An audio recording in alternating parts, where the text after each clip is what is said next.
final stop, the ultimate solution. তো চলুন আজকের এই আলোচনা শুরু করা যাক। আজ আমরা WBCS পরীক্ষার গত এক দশকেরও বেশি সময়ের ইংরেজি ভোকাবুলারি একেবারে ডিকোড করে ফেলব। দেখুন, বিগত বছরের প্রশ্নগুলোর ওই বিশাল অগোছালো তালিকা দেখে মুখস্থ করাটা সত্যি বলতে বেশ ভয়ের ব্যাপার, তাই না? কিন্তু আজ আমরা সেই বিশৃঙ্খল তালিকাকে একটা খুব সহজ, যৌক্তিক আর মনে রাখার মতো সিস্টেমে বদলে ফেলব। 2010 থেকে 2023 সাল পর্যন্ত আসা এই অ্যান্টোনিম বা বিপরীত শব্দগুলোর প্যাটার্ন একবার ধরে ফেলতে পারলে গ্যারান্টি দিচ্ছি পরীক্ষার প্রস্তুতি একদম জলের মতো সোজা হয়ে যাবে। শুষ্কভাবে সাল অনুযায়ী মুখস্থ করার বদলে আমরা এই শব্দগুলোকে 4টে দারুণ থিম্যাটিক গ্রুপে ভাগ করেছি। 1. Emotions and human behaviours. 2. Describing states and conditions. 3. The sounds of silence. এবং 4. Prefixes and word pairs. ব্যাস, এই পদ্ধতিটাই একটা দারুণ মেমোরাইজেশন ট্রিক হিসেবে কাজ করবে। তাহলে চলুন প্রথম ভাগে যাই, ইমোশনস অ্যান্ড হিউম্যান বিহেভিয়ার্স, অর্থাৎ মানব প্রকৃতির উত্থান পতন। শুরুতেই দেখুন 2023 সালের একটা খুব গুরুত্বপূর্ণ শব্দ চাইদ। বানানটা খেয়াল করবেন, CHIDE। আচ্ছা, এর বিপরীত শব্দে যাওয়ার আগে চলুন এর সমার্থক শব্দ বা সিনোনিম দিয়ে অর্থটা মাথায় গেঁথে নিই। চাইড মানে হলো সমালোচনা করা বা কাউকে খুব বকাবকি করা, ইংরেজিতে যাকে আমরা বলি ক্রিটিসাইজ বা স্কোল্ড। এখন ভাবুন, তিরস্কার করার ঠিক উল্টো কাজটা কি?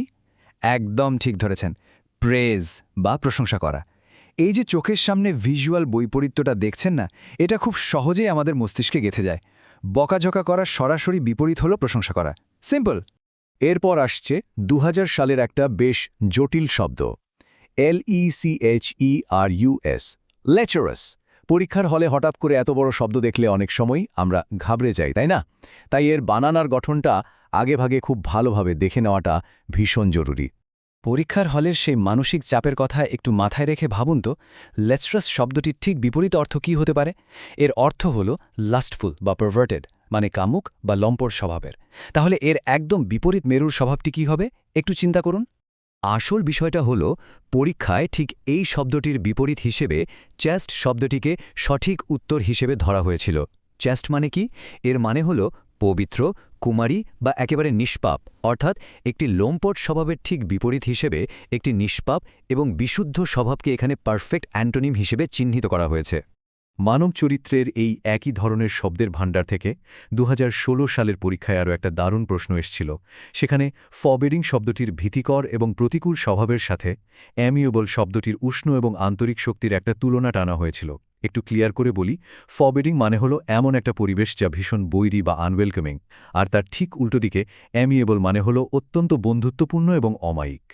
এবার আসছি আমাদের দ্বিতীয় ভাগে, ডেসক্রাইবিং স্টেটস অ্যান্ড কন্ডিশনস, ভৌত জগৎ থেকে মানসিক অবস্থা। 2015 সালের পরীক্ষা থেকে নেওয়া এই কঠিন শব্দটার দিকে একটু ভালো করে তাকান। শেষের ওই আইডি বানানটা বিশেষভাবে লক্ষ্য করুন, STUPEFIED, স্টুপিফাইড। বিশ্বাস করুন, এই ধরনের ট্রিকি বানানগুলোই পরীক্ষার সময় আমাদের সবচেয়ে বেশি কনফিউজ করে দেয়। এর মূল সংজ্ঞাটা একবার বুঝতে পারলে চোখের সামনে একেবারে একটা জীবন্ত ছবি ভেসে উঠবে। স্টুপেফাইড মানে হলো এমন একটা অবস্থা যেখানে কেউ সঠিকভাবে চিন্তা করার বা অনুভব করার ক্ষমতাটা পুরোপুরি হারিয়ে ফেলে। ব্যাপারটা অনেকটা এরকম, ধরুন কোনো একটা অদ্ভুত কথা শুনে পুরো ভিড় একেবারে হতবুদ্ধি বা স্তব্ধ হয়ে গিয়েছে, ঠিক সেই অবস্থা। আর এর বিপরীত শব্দ এনথুজড এলে দেখবেন একটা সম্পূর্ণ শিফট হচ্ছে। চিন্তাভাবনা করতে না পারার সেই অসার অবস্থা থেকে বেরিয়ে এসে এটা একটা সক্রিয়, উদ্যমী এবং পজিটিভ অবস্থায় পরিণত হচ্ছে। এনথুজড মানে হল ভীষণ উৎসাহী বা উদ্দীপিত হওয়া, হতবুদ্ধি অবস্থার ঠিক উল্টো। এবার দেখুন 2018 সালের পরীক্ষায় আসা একটা শব্দ, সেরেনিটি। এটি সম্পূর্ণভাবে শান্তিপূর্ণতার উপর ভিত্তি করে তৈরি, অত্যন্ত সুন্দর একটি শব্দ। সেরেনিটি মানে হল পরম প্রশান্তি, একেবারে ধীরস্থির বা শান্ত একটা অবস্থা। আর এই শব্দটাই অ্যাজিটেশনের সাথে একটা পারফেক্ট বৈপরীত তৈরি করে। অ্যাজিটেশন মানে কি? এর মানে হল উদ্বেগ, দুশ্চিন্তা বা অশান্তি। প্রশান্তির সাথে তার এই যন্ত্রণাদায়ক প্রতিপক্ষের সম্পর্কটা এইভাবে পড়লে মাথায় একদম শক্তভাবে গেঁথে যায়। চলুন এবার চলে যাই তৃতীয় ভাগে, the sounds of silence. WBCS পরীক্ষায় কোলাহলপূর্ণ শব্দের বনাম শান্ত শব্দের লড়াই। এই শব্দটা কিন্তু 2014 এবং 2015 পরপর 2 বছর পরীক্ষায় এসেছিল। CACOPHONY, cacophony. এই বানানটা আয়ত্ত করা ভীষণ ভীষণ জরুরি। ক্যাকোফোনি মানে হলো খুব কর্কশ এবং বিকট একটা শব্দ বা আওয়াজ। বছরের পর বছর পরীক্ষাগুলোতে এই কোলাহলপূর্ণ শব্দগুলোর সাথে তাদের শান্তিপূর্ণ বিপরীত শব্দগুলোর কিভাবে তুলনা করা হয়েছে তার একটা দারুণ ছক এখানে দেখতে পাচ্ছেন। যেমন 2014 এবং 2015 সালে কাকাফানির বিপরীত হিসেবে এসেছে সাইলেন্স বা নিস্তব্ধতা। আবার 2011 সালে হাব্বাব এবং শোরগোলার বিপরীত হিসেবে ছিল কোয়ায়েট বা শান্ত, এবং ওই একই বছর কেওস বা বিশৃঙ্খলার বিপরীতে এসেছিল অর্ডার বা শৃঙ্খলা। আমাদের শেষ এবং চতুর্থ ভাগ, প্রিফিক্সেস অ্যান্ড ওয়ার্ড পেয়ার্স, যেখানে মাত্র কয়েকটা অক্ষরের জাদুতে অর্থের সম্পূর্ণ পরিবর্তন হয়ে যায়। 2019 এবং 2020 সালের এই উদাহরণগুলোর দিকে তাকালে একটা খুব পরিষ্কার প্যাটার্ন চোখে পড়বে।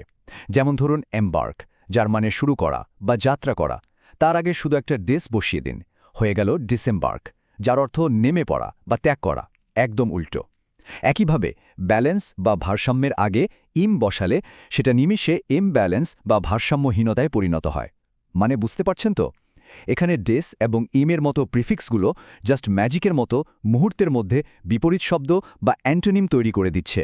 তাহলে এবার একটু ভেবে দেখুন, আগামী পরীক্ষার আগে এমন আরও কতগুলো ভোক্যাবুলারি বা শব্দভাণ্ডারের প্যাটার্ন ঠিক আমাদের চোখের সামনেই লুকিয়ে আছে, যা এখনও আমাদের আবিষ্কার করা বাকি। পড়ার সময়গুলোকে যদি আমরা এইভাবে বিষয়ভিত্তিকভাবে সাজিয়ে নিই, তাহলে ওই অন্ধের মতো মুখস্থ করার বোরিং পদ্ধতিটা একটা লজিক্যাল আর মজবুত স্কিলে বদলে যায়। আর সত্যি বলতে ঠিক এই কৌশলটায় আগামীতে যে কোনো প্রতিযোগিতামূলক পরীক্ষায় পরীক্ষার্থীদের সফল হওয়ার রাস্তাটা তৈরি করে দেবে।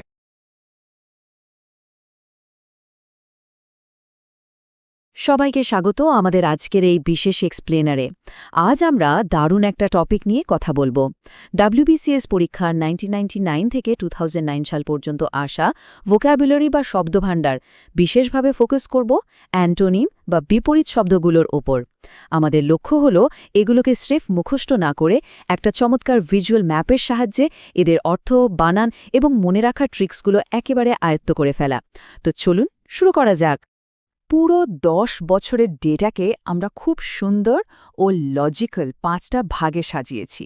যেমন ধরুন ব্যক্তিত্ব, সম্পদ, মানুষের কাজ বা মনোভাব, কঠিন পরিস্থিতি আর সবশেষে সঠিক শব্দের প্রয়োগ, একদম টু দ্য পয়েন্ট। তো আমাদের প্রথম পর্ব শুরু হচ্ছে মানুষের ব্যক্তিত্ব বা পার্সোনালিটি দিয়ে। বিগত বছরের প্রশ্নগুলোতে এমন কিছু বিশেষণ বা অ্যাডজেক্টিভ বারবার এসেছে যেগুলো মানুষের চরিত্রকে খুব নিখুঁতভাবে ফুটিয়ে তোলে। শুরুতেই 2003 সালের একটা চমৎকার শব্দ দিয়ে শুরু করি, সাগেশিয়াস, যার মানে হলো খুব জ্ঞানী, বুদ্ধিমান বা চতুর। মানে ধরুন এমন একজন মানুষ যার প্রখর দূরদৃষ্টি এবং বুদ্ধিমত্তা আছে।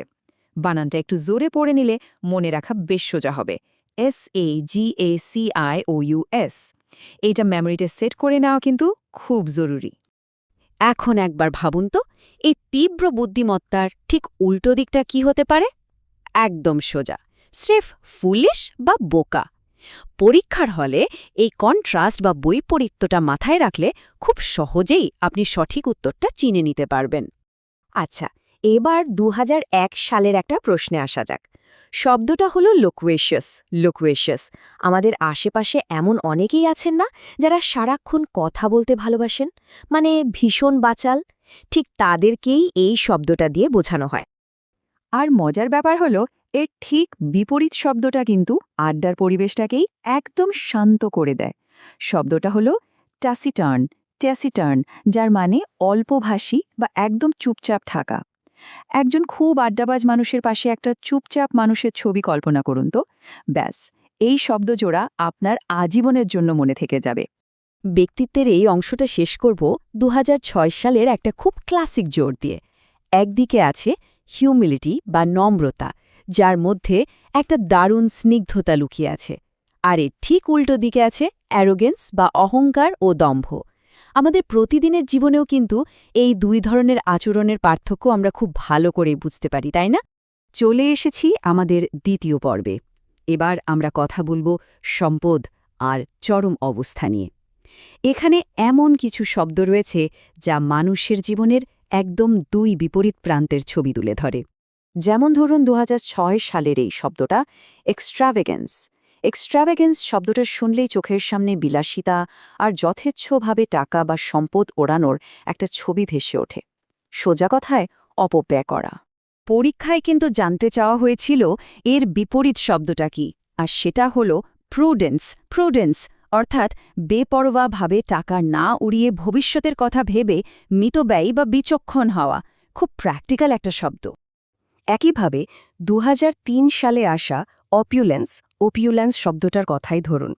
এটা দিয়ে অবিশ্বাস্য জাঁকজমক আর বিপুল ধনসম্পদকে বোঝানো হয়।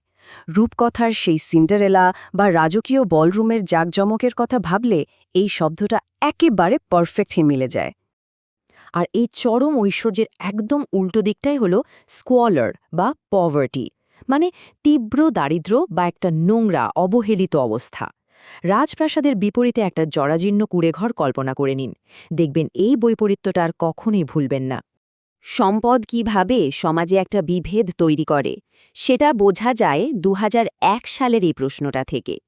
একদিকে অ্যারিস্টোক্র্যাটিক বা অভিজাত আচরণ, আর এর ঠিক উল্টো দিকে আছে প্লিবিয়ান, যার মানে হল সাধারণ মানুষ বা আমজনতা। খুব সুন্দর একটা কন্ট্রাস্ট। এবার আমাদের তৃতীয় পর্ব, কাজ এবং মনোভাব। মানুষের কি আছে সেটা বাদ দিয়ে মানুষ কিভাবে আচরণ করে, চলুন এবার সেটা দেখি। ২০০৯ সালের পরীক্ষায় আসা এই শব্দটা একটু খেয়াল করুন। হাই হ্যান্ডেড, এটা একটা নেতিবাচক শব্দ। ধরুন এমন একজন বস বা ম্যানেজার যিনি অন্যদের অনুভূতির কোনো তোয়াক্কাই করেন না, শুধু নিজের ক্ষমতা খাটান। এক ধরনের স্বৈরাচারী মনোভাব আর কি। আর এই কর্তৃত্বপরায়ণ বা স্বৈরাচারী আচরণের একদম বিপরীত দিকটা হল সাবমিসিভ অ্যান্ড ফ্রেন্ডলি, মানে খুব বিনীত আর বন্ধুত্বপূর্ণ হওয়া। আচরণের এই তীক্ষ্ণ পার্থক্যটা খুব সহজেই আমাদের নজর কাড়ে। কাজ বা মনোভাবের এই শব্দগুলোকে যদি আমরা একসাথে একটা ছকে ফেলে দেখি, তাহলে এদের বিপরীত শব্দগুলো মনে রাখা জলের মতো সোজা হয়ে যায়। যেমন ধরুন কাউকে বিলিটল বা তুচ্ছতাচ্ছিল্য করার বিপরীতে তাকে এনকারেজ বা উৎসাহিত করা। এই সিস্টেম্যাটিক অ্যাপ্রোচটা ভোক্যাবুলারি মনে রাখার জন্য ভীষণ কার্যকর। আমাদের চতুর্থ পর্ব হল কঠিন পরিস্থিতি। ব্যক্তিগত আচরণ তো গেল, এবার দেখব চারপাশের পরিবেশ বা কঠিন পরিস্থিতি বোঝাতে পরীক্ষায় কী ধরনের শব্দ এসেছে। যেমন ২০০২ সালের একটা খুব ইম্পর্ট্যান্ট শব্দ হল আর্ডুয়াস। এর মানে হল এমন একটা কাজ যা করতে প্রচুর ঘাম, শারীরিক আর মানসিক শক্তির প্রয়োজন হয়। বাংলায় যাকে আমরা বলি কঠোর শ্রমসাধ্য। এই শব্দটা মেমোরিতে লক করে ফেলার সবচেয়ে সোজা উপায় কি জানেন? এর ঠিক বিপরীত অবস্থাটা ভাবা। একটা এফর্টলেস বা অনায়াস কাজ, যেটাতে কোনো খাটুনিই নেই। ব্যাস, সিম্পল। ২০০৪ সালের পরীক্ষায় কিন্তু খুব ইন্টারেস্টিং একটা প্যাটার্ন ছিল। দৈনন্দিন জীবনের সাধারণ কিছু পরিস্থিতি আর আমাদের ইন্দ্রিয়গুলোর বিপরীত অবস্থা নিয়ে প্রশ্ন এসেছিল। যেমন ফিসফিস করে কথা বলা বা উইসপারের উল্টো হলো শাউট বা চিৎকার করা। চারপাশের পরিবেশের সাথে মিলিয়ে পড়লে এগুলো এমনিতেই মনে থাকে। আমরা আমাদের এক্সপ্লেনারের একদম শেষ পর্বে চলে এসেছি। সঠিক শব্দের শক্তি। পরীক্ষায় ভালো করার জন্য শুধু অর্থ জানলেই হয় না, শব্দের একদম নিখুঁত প্রয়োগটাও বুঝতে হয়। এখানে কয়েকটা শব্দের দিকে তাকালেই ব্যাপারটা ক্লিয়ার হয়ে যাবে। ধরুন নমিনাল বা সেরেব্রালের মতো শব্দগুলো। এদের সঠিক বিপরীত শব্দ হিসেবে অ্যাকচুয়াল বা কার্নেল বেছে নিতে হলে আপনাকে বুঝতে হবে শব্দগুলো ঠিক কোন কনটেক্সটে বা প্রেক্ষাপটে ব্যবহার করা হচ্ছে। একদম প্রিসাইজ বা নিখুঁত হতে হবে। তো সবশেষে একটা কথা বলি, এই বিষয়ভিত্তিক বিপরীত শব্দগুলো শেখা মানে কিন্তু শুধু একটা পরীক্ষার জন্য মুখস্থ করা নয়। একবার ভেবে দেখুন এই শব্দগুলোর সঠিক ব্যবহার আপনার প্রতিদিনের কথাবার্তাকে কতটা শানিত আর আকর্ষণীয় করে তুলতে পারে। পরের বার যখন কারোর সাথে কথা বলবেন, এই নিখুঁত শব্দগুলো আপনার কথোপকথনকে কিভাবে বদলে দিতে পারে সেটা কিন্তু সত্যি ভেবে দেখার মতো একটা বিষয়, তাই না?